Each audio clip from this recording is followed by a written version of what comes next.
this weekend. There's some positives, there's some negatives to the Tampa Bay Rays in the start of their season. The Rays and the Cardinals, what actually happened? All right, let's talk about it. The opening series against the Cardinals. Because if you looked at the record, you'd say, 1-2. Not the greatest start. But if you actually watched the games, there was chaos. But this is baseball at its most confusing. Let me start with the stat that tells some of the story. The Rays actually outscored the Cardinals 23-22, and they still lost the series. Game 1, and this is the one that's going to stick with you. We all remember. I don't got to deep dive into it too much. The Rays are up 7-1. We're feeling great. Opening day vibes. Everything's clicking. Boom. 8 runs from St. Louis. 8! You gave up more runs in one inning than most teams give up in a game. That wasn't just a loss. That was a gut punch for the Tampa Bay Rays. And the overreactions on Friday, I thought were a little much. Yeah, there's some things to for sure be happy about, or to not be happy about in that game, but there's also a lot of things you can be happy about from that game as well. Now, game 2, a little bit of a different script, although it had the same ending. You know, the Tampa Bay Rays, I give them credit. They fought back. You tied up in the 9th. You're thinking, okay, we shook off game 1, and then you lose in extras on a walk-off. Game 3, though, finally, the offense explodes for 11 runs. Another game with 17 hits. And no drama at the end of this one. Although I will say this.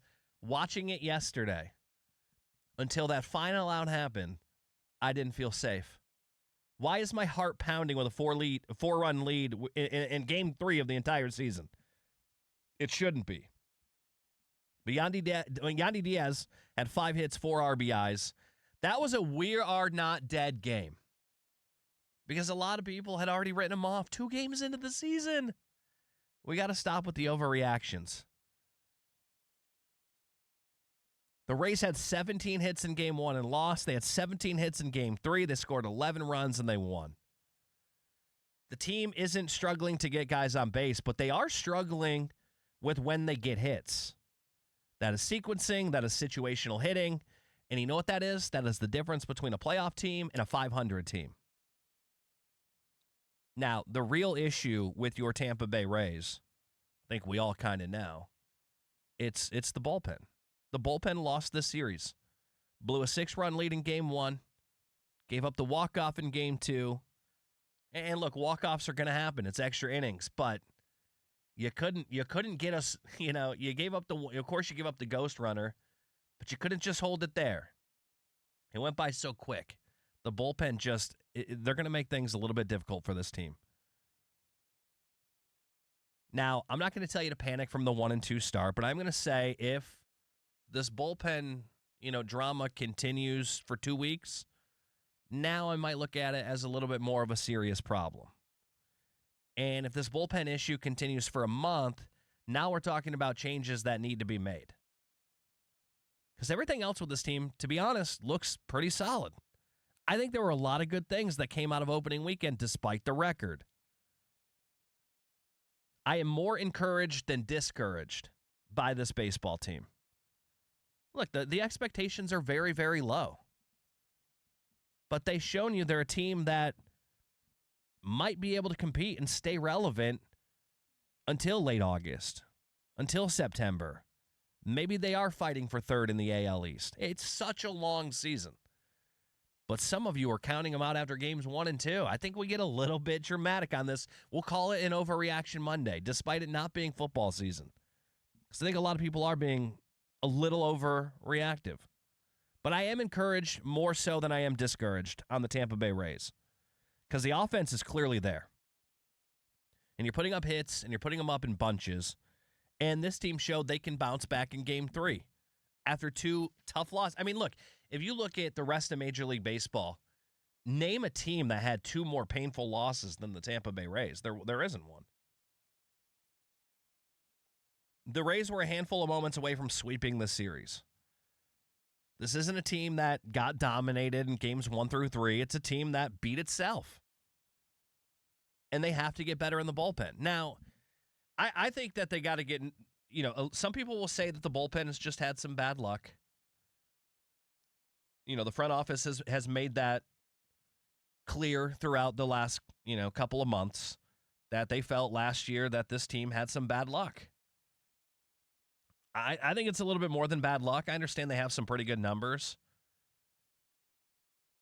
And Evan Klosky from WTSP, does sports, the CBS Tampa Bay station, he put some numbers on Twitter, and he was referencing to a comment that I had made about, I'm a little angry about the Rays front office saying they just felt the bullpen had bad luck last year. Because I think it's a lot more than bad luck. And so he wrote down the numbers for me that showed some positives with the bullpen. Last season, they were second in strikeouts, second in walks, fourth in runners left on base, and 11th in WAR. But the problem was they were 26th in home runs given up, 28th in home run rate. So they did some good things, but they did a lot of bad things too, giving up the deep ball. So I guess the best way to me, yeah, maybe that is some bad luck, but there's still a problem because the only thing that matters to me is how many games they blow. And you know how many games they blew last year? The second most in all of Major League Baseball. So yes, they have some good statistics that back up the fact that it could be just bad luck. But in my mind, if we had to use a football comparison, the bullpen is Jameis Winston then. If we're going to sit here and say it was just bad luck, and we're going to point out all of these numbers that make them look really good last year, but they had bad luck, and so we lost a lot of games because they give up a lot of home runs, the bullpen's Jameis Winston. They will throw for 400 yards, but when it comes down to the end, they're going to throw 3 interceptions, and they're going to cost you the game. Jameis Winston wasn't good enough. The bullpen, not good enough. And yeah, they're going to be a little bit frustrating if they continue to play the way they did a year ago. I think when you have a year-long sample of something, to me, it's more than just bad luck. There's a serious underlying issue there. Again, good numbers support that it was bad luck, but at the end of the day, only one number matters to me. And that is how many wins and how many games did you close out? How many leads did you blow? And again, when you go back to last year, the bullpen blew the second most games. Ironically enough, the team that blew the most was the Dodgers. But when you have $300 million in your lineup, you're going to be able to, overcorrect those mistakes, something the Rays don't have the ability to do. You want to text in your thoughts on the Rays today? You can. 82945 is the Bartow Ford DAE text line. You can also call into the show. 888-388-0957. Would love to hear your thoughts on the Rays in their first 3 games of the season. There were some positives. There were some negatives.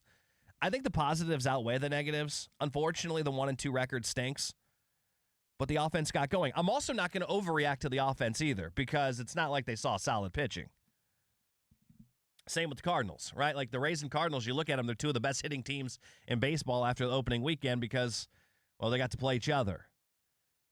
Now, the Rays pitching on the front end, starting pitching was fine. Not bad. Drew Rasmussen on opening day was great. It's the bullpen. And Jax Griff's got to be better. Griffin Jax has to be better.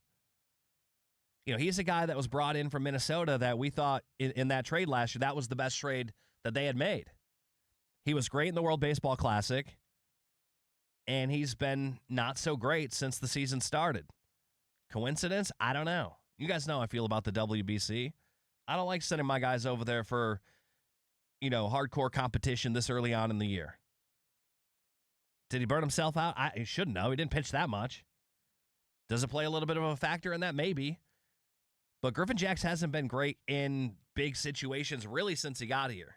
And that's a guy this team is really going to count on if this team wants to be able to close out games after they get a solid pitching performance from a starter. They have to be better. But there are some good things and there are some bad things with this team. But I think at the end of the day, we can walk away from opening weekend and go, all right, this team has a chance to at least be fun to watch. Right? There's nothing more frustrating than 1-0, 2-1 losses. I think I'd rather lose a 9-8 game or a 9-7 game. At least they gave us something. But the situational hitting absolutely has to get better. All right, we'll continue talking about the Rays coming up next. I want your thoughts, what you thought of your Tampa Bay Rays from opening weekend. And we got a 7-round mock draft Coming up at 12:45. We're not going to go through every single pick. We're just going to go through the Bucs picks. But I noticed something with all 7 rounds.